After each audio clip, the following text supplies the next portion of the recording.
Afghanistan. You're aware, I'm sure, about Kunduz over the weekend. With this, with the Taliban clearly rolling along at this point, does the secretary believe that the U.S. should increase the amount of airstrikes and support it's giving to the Afghans? And can you say whether or not the Pentagon is making any recommendations to be allowed to do airstrikes beyond August 31st as currently planned? Thank you. On the second part, I don't have anything to update with respect to what authorities might exist after August 31st. I think when the Secretary was last here at the podium, he said that our focus is on executing the authorities and using the capabilities we have through the end of the drawdown, which is at the end of the month. And I'm simply not going to speculate what things are going to look like beyond that. On your first question, the Secretary shares the concern of the international community about the security situation in Afghanistan, which is clearly not going in the right direction.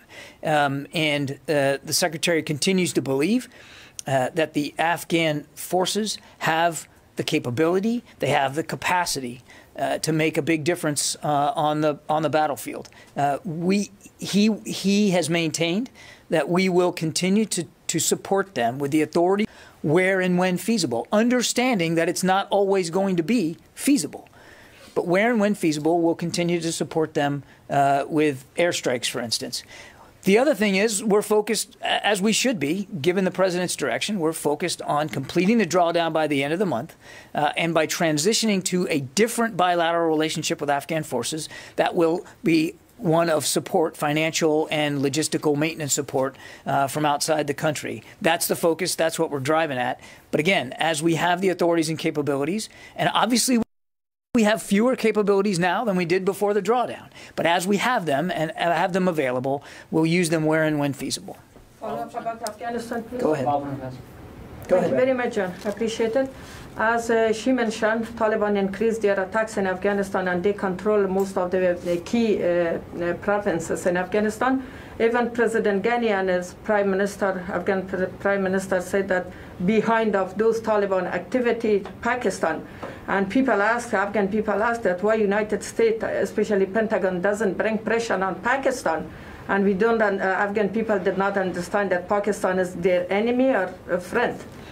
The expectation is very high to bring pressure on Pakistan. We continue to have conversations with Pakistani leadership about the safe havens that exist along that border between Afghanistan and Pakistan.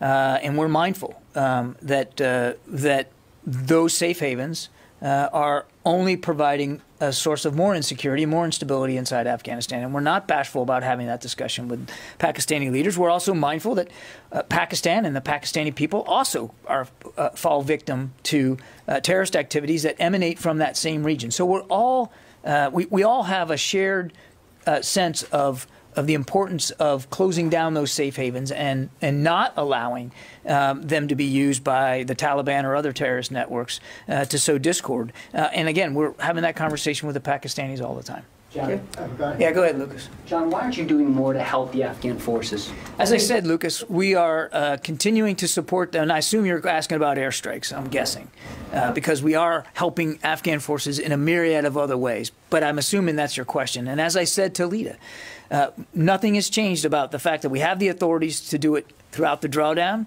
We have some capability to do it from obviously over the horizon, and the strikes that we have taken have all been from over the horizon.